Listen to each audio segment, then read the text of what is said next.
Step aside, dusty VHS tapes. This is the new era of nightmares. Forget predictable jump scares and tired tropes. The 21st century didn't just keep horror alive, it resurrected it, infused it with fresh blood, and gave it a sinister new identity that we're living in a golden age of horror. Stories smarter than ever, directors fearlessly inventive, and terrors that reach into your mind and don't let go. International auteurs, psychological precision, atmospheric dread. These are films that don't just frighten, they unravel you. Welcome to the top 10 horror movies of the 21st century. These aren't just scary, they're era-defining. Number 10. The Witch, 2015. Wouldst thou like to live deliciously? Minimalist, methodical, malevolent. Robert Eggers' feature debut is folk horror boiled down to its most primal elements. We're in 1630s New England, exiled with a Puritan family plagued by paranoia, superstition, and something in the woods. The language is archaic. The pacing is deliberate. The atmosphere, oppressively dreadful. Every frame feels like a haunted oil painting, and Black Phillip the Goat deserves his own horror franchise. This isn't a popcorn scream fest. It's a creeping, soul-rotting descent into religious fear and feminine rage that it doesn't grab your throat. It seeps into your bones. Number 9. The Babadook, 2014. You can't get rid of the Babadook. Is it a monster? Is it grief? Is it both? Jennifer Kent's stunning debut is horror as metaphor, wrapped in shadow, teeth, and heartbreak. A widowed mother and her disturbed son are haunted by a sinister pop-up book. But the real terror lies in the unprocessed trauma and the rage bubbling just beneath the surface. The Babadook isn't just a boogeyman. It's a creeping, crushing presence that lingers long after the credits roll. But if you've ever felt grief become a monster in your chest, you've already met him. Number 8. Let the Right One In, 2008.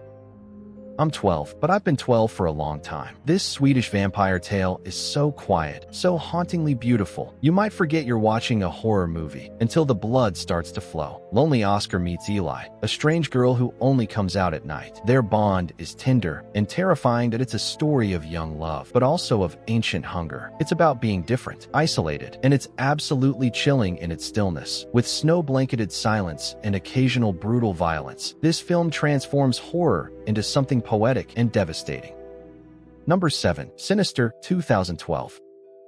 The boogeyman isn't real. He's just in stories. Wrong. He's very real, and his name is Bugwell. Ethan Hawke plays a true crime writer who finds old home movies in his attic. Except these reels don't contain happy memories. They're snuff films, each one ending in a grisly family murder. From the 8mm footage to the eerie soundtrack by Christopher Young and Boards of Canada, Sinister masterfully builds dread, and when the jump scares come, they hurt. Bugwell doesn't scream at you. He stands quietly in the corner of your vision and waits.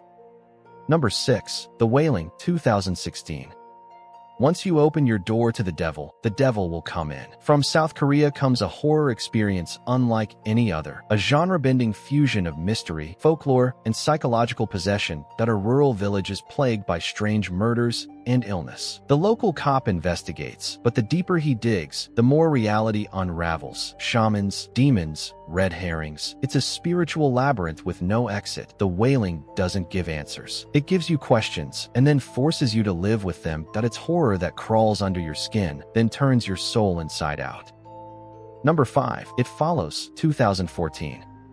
It doesn't think. It doesn't feel. It just follows. Horror has always been about what's coming to get you. It Follows literalizes that dread by creating a creature that never stops walking toward you. It can look like anyone. It moves slowly, but it will get to you. The metaphor? Sexually transmitted doom. The vibe? Retro John Carpenter synth dread meets suburban nightmare. David Robert Mitchell directs with dreamlike tension, where every wide shot makes you scan for someone just walking. That it's psychological, stylish, and unrelentingly anxious.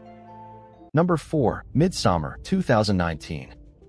It's a once-in-a-lifetime celebration. Ari Aster flips the horror script by placing his nightmare in broad daylight. This isn't a haunted house. It's a Swedish pagan festival filled with flower crowns, smiling villagers, and ritual sacrifice. Florence Pugh delivers a raw, vulnerable performance as a grieving woman trapped in a relationship and now in a cult that sees her pain, that there's no darkness to hide in. No jump scares to warn you. Just sun-drenched terror, psychotropic breakdowns, and one of the most cathartic endings in horror history. That it's a breakup movie. It's a folk horror film. It's a spiritual gut punch. Number 3. Hereditary, 2018.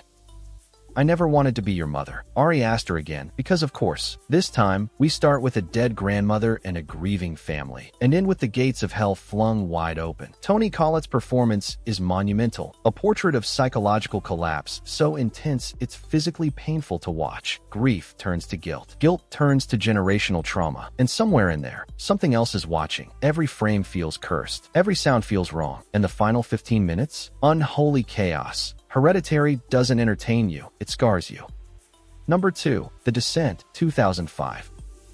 There's something down here. A group of women explores an uncharted cave system. Then they get trapped. Then they get hunted. Neil Marshall's claustrophobic masterpiece is visceral, gritty, and brutally tense. The caves themselves are terrifying. Tight spaces, darkness, panic. But then the crawlers show up, and all hell breaks loose. That it's not just a survival movie. It's a story about grief, guilt, and the primal brutality of women pushed to the edge. Don't watch this if you're even mildly claustrophobic. Actually, watch it anyway. It's that good.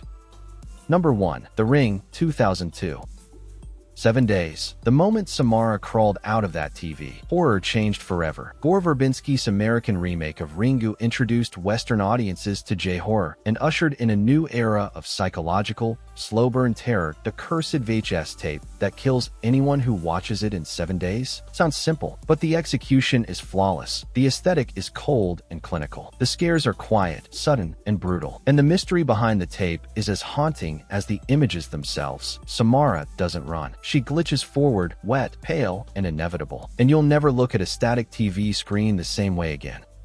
So there you have it, 10 horror milestones from the 21st century that didn't just entertain, they redefined fear. These films are more than screams. They're mirrors to our trauma, our isolation, our darkest instincts. From the haunted silence of Scandinavian woods to the neon pulse of American suburbia, from sunlit pagan rites to shadowy attic rituals, modern horror is more alive, more daring, and more disturbing than ever. So, which one made your skin crawl the most? Did we miss your personal nightmare fuel? Want the top 10 found footage, Asian horror, or most disturbing ever made? Comment, scream, and summon your picks in the comments below. And don't forget to share this list with your horror squad, because fear is better with friends. Until next time, horror fiends, keep your lights low and your doors locked. The next scream is always just one frame away.